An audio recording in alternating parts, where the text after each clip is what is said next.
Assalamualaikum warahmatullahi wabarakatuh.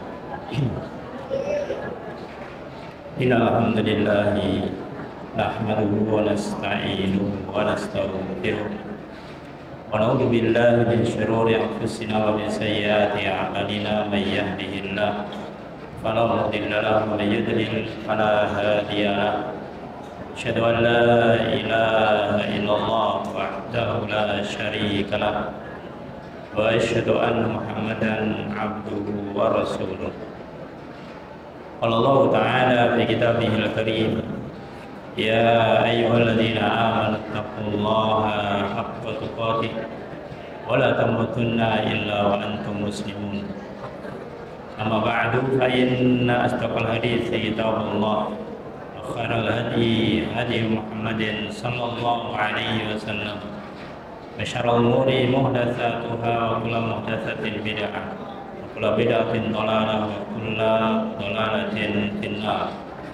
Allahumma shalli ala Muhammad wa ala alihi wa ashabihi wa man tabi'ahum bi ihsanin ila yaumiddin. Ayo ikhwah, azani wa alhamdulillah. Puji syukur kita panjatkan kehadirat Allah Ta'ala atas segala nikmatnya, sehingga di siang ini kita dimudahkan Allah Ta'ala melanjutkan kembali kajian rutin kita menyampaikan tentang adab wal akhlak. Sebagaimana sebelumnya kita masih membacakan al-adabul asyraf, yaitu adab yang 10 yang ditulis oleh Syekh Utsaimin rahimahullah Ta'ala, di mana bab yang kita baca masih berkaitan tentang adabun naum, yaitu adab ketika tidur. Dia telah menulis tentang adab tidur ini. Bagian yang akan kita bacakan, ketika kita hendak tidur, maka hendaklah kita mengumpulkan dua telapak tangan kita, kemudian kita bacakan 3 surat. Yang pertama surat Al-Ikhlas, kemudian surat Al-Falaq, dan surat An-Nas. Kemudian beliau menyebutkan ketika kita setelah membaca surat itu, wal mas'alatus sadisah, masalah yang ke-6, faedah yang ke-6, di qauli wan fuzfima. Setelah kita membaca 3 surat itu, wan fuzfima, maka hendaklah ditiupkan ke dalam 2 telapak tangan itu. Fi kaffaika al-majmu'atain, yang di dalam 2 telapak tangan yang kita kumpulkan ini. Makna an-nafsu, yaitu wanfus, ini adalah nafun ma'arikin latif. Ini adalah meniup, tapi bukan hanya sekedar udara yang keluar, tapi ma'arikin latif, yaitu ada sedikit ludah yang dikeluarkan.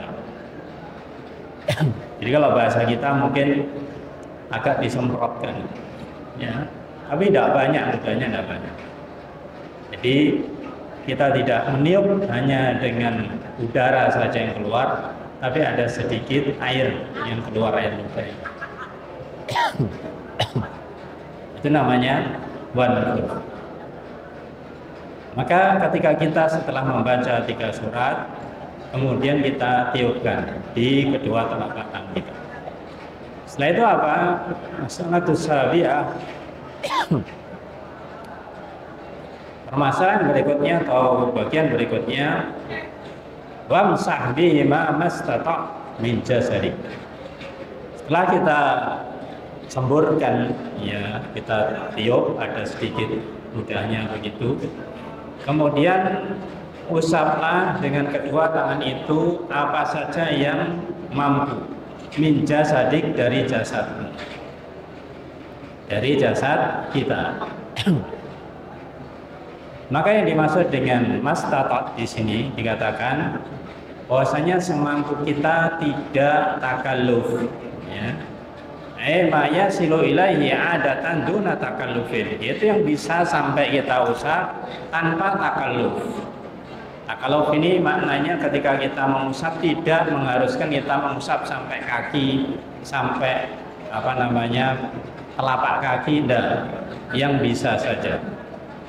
Maka dijelaskan di dalam hadis yang lainnya, itu di dalam hadis Rasulullah SAW dari hadis yang Sahih riwayat Bukhari, yaitu disebutkan bahwasanya dari Aisyah radhiyallahu anha, beliau mengatakan anak Nabi sallallahu alaihi wasallam kana idza awa ila firashihi kullailatin jama'a kaffaihi summa nafasa fihima faqara fihima qul wallahu ahad wa qul a'udzu birabbil falaq wa qul a'udzu birabbin nas summa yamsahu bihima mastata'a min jasadi. Sebutkan di sini bahwasanya Rasulullah sallallahu alaihi wasallam ketika beliau akan pergi ke tempat tidurnya setiap malam, beliau mengumpulkan dua telapak tangannya, kemudian menyemburkan, yaitu di kedua telakannya setelah membaca 3 surat tadi itu, dan kemudian mengusapkan ke tubuhnya yang mampu diusap. Apa urutannya? Yabda'u bihima ala ra'si. Beliau mengusapkan itu pertama di kepalanya, ya, karena mampu, kalau kepala mudah. Kemudian wajhih, kemudian wajahnya. Wa ma aqbala min jasadihi, dan bagian yang muka, bagian yang depan dari jasadnya, yaf'alu dzalika thalatha marrat. Beliau melakukan 3 kali. Ini ada faedah, yaitu wa ma aqbala min jasadihi, dari bagian depan.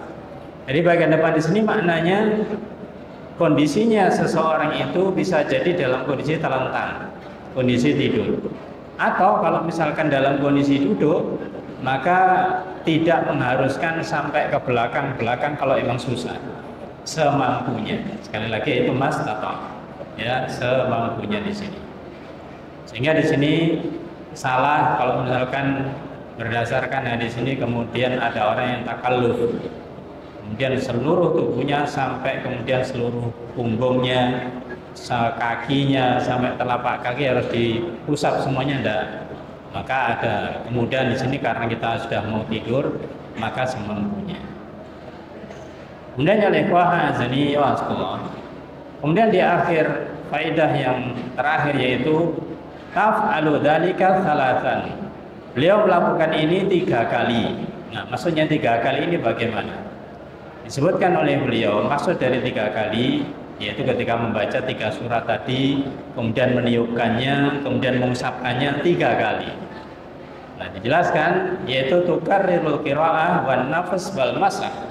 Jadi mengulang-ulang bacaan, mengulang-ulang yaitu menyemburkan atau meniupkan, dan mengusap marratan ba'da marrah, yaitu sekali demi sekali. Maksudnya apa? Itu maksudnya fataqra'u sumatan khususumma tamsa. Beliau atau faedahnya adalah membaca 3 surat, kemudian setelah 3 surat selesai ditiupkan, ya, kemudian diusapkan. Bahadi wahidah. Ini 1. Jadi suratnya langsung 3 surat, dibaca sekali. Setelah itu ditiupkan atau disemburkan, kemudian diusapkan. Ini 1. Suma kita sumatan sumatan sah. Kemudian diulangi lagi yang sama seperti itu. Hadis tsaniyah, ini yang kedua. Suma taqra sumatan sumatan sah hadis tsaniyah. Kemudian diulangi lagi, itu yang ketiga. Jadi sini maknanya bahwasanya membaca suratnya itu Al-Ikhlas, Al-Falaq, An-Nas, ini jadi 1, kemudian baru ditiupkan, kemudian diusapkan ke tubuh yang mampu. Itu 1 kali. Kemudian nanti diulangi seperti itu yang kedua kali, dan kemudian diulangi lagi yang ketiga kali. Ayo ikhwah azani wa azakumullah. Ada tambahan faedah di sini yang terkait dengan yaitu mengusapkan menyemburkan setelah kita membaca 3 surat itu ada 2 kondisi. Sebutkan ahaduhuma an-nafsu biha 'indan naum. Ini dilakukan ketika tidur, sebagaimana pembahasan kita, yaitu mau tidur ini. Tapi ini juga bisa dilakukan di luar ada mau tidur. Kapan? Yaitu an-nafsu biha 'indal marad ala nafsihi aw ala ghairi. Ini bisa dilakukan ketika sakit, entah itu diri kita ataupun orang lain. Artinya apa? Kalau kita sedang sakit para jemaah, salah satu bentuk pengobatan, kalau bahasa kita murah meriah, manfaat insya Allah, mujarab insya Allah selama kita yakin ini. Apapun sakit kita, ya, bacalah 3 surat ini, semburkanlah kedua telapak tangan itu, usapkanlah ke tempat yang sakit. Ke tempat yang sakit tentunya, yaitu kita mohon Allah Ta'ala, minta kesembuhan kepada Allah Ta'ala.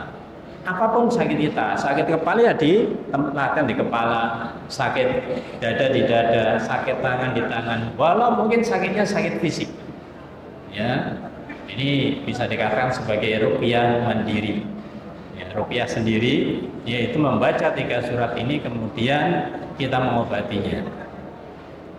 Atau bisa juga kepada orang lain, ketika ada orang lain sakit, mungkin kita sesekali nengok, jenguk orang yang sakit, ya, kemudian kondisi sakitnya kebetulan agak lumayan berat begitu, misalkan apakah itu yang sakit kepalanya atau mungkin sakit biasanya parunya, jantungnya, lambungnya dan lain-lain, minta izin kepada dia, boleh enggak saya, yaitu mendoakan tapi dengan cara ini.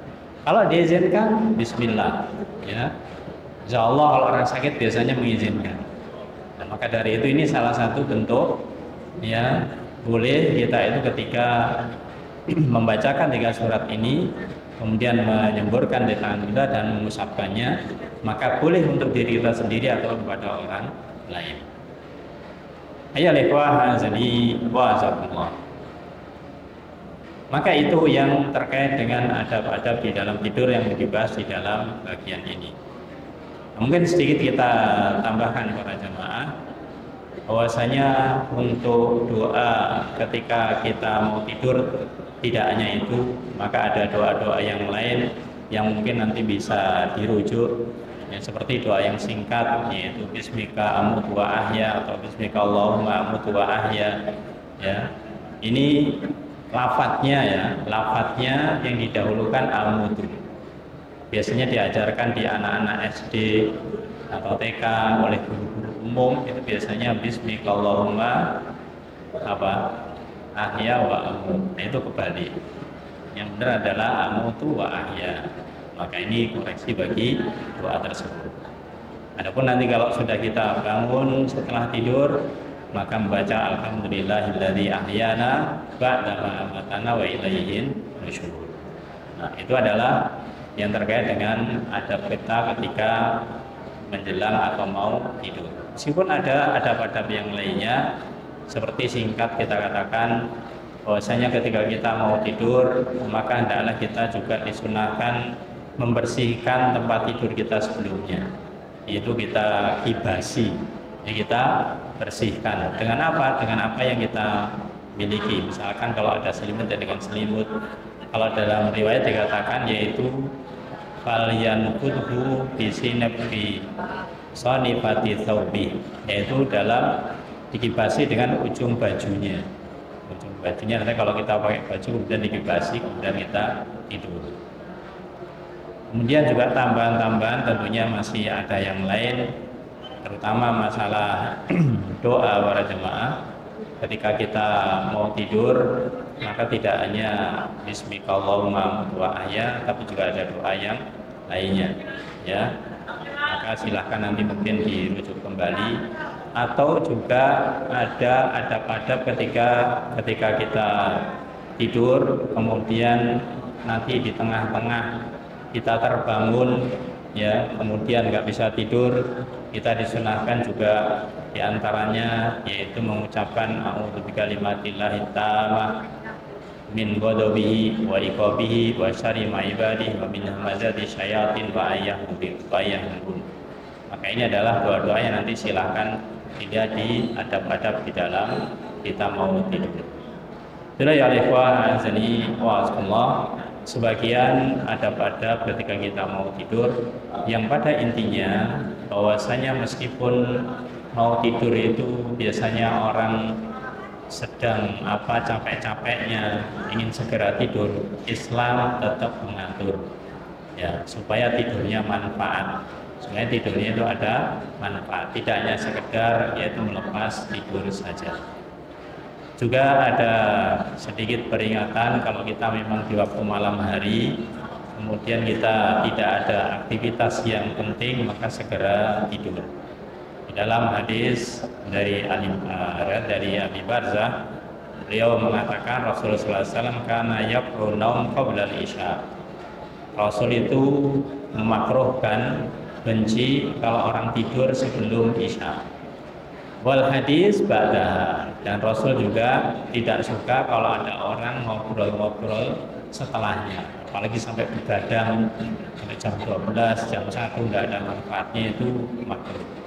Ini dibenci oleh Rasulullah SAW. Kalau memang sudah ada aktivitas penting setelah isya, maka segera tidur, nanti biar bisa bangun di waktu malam.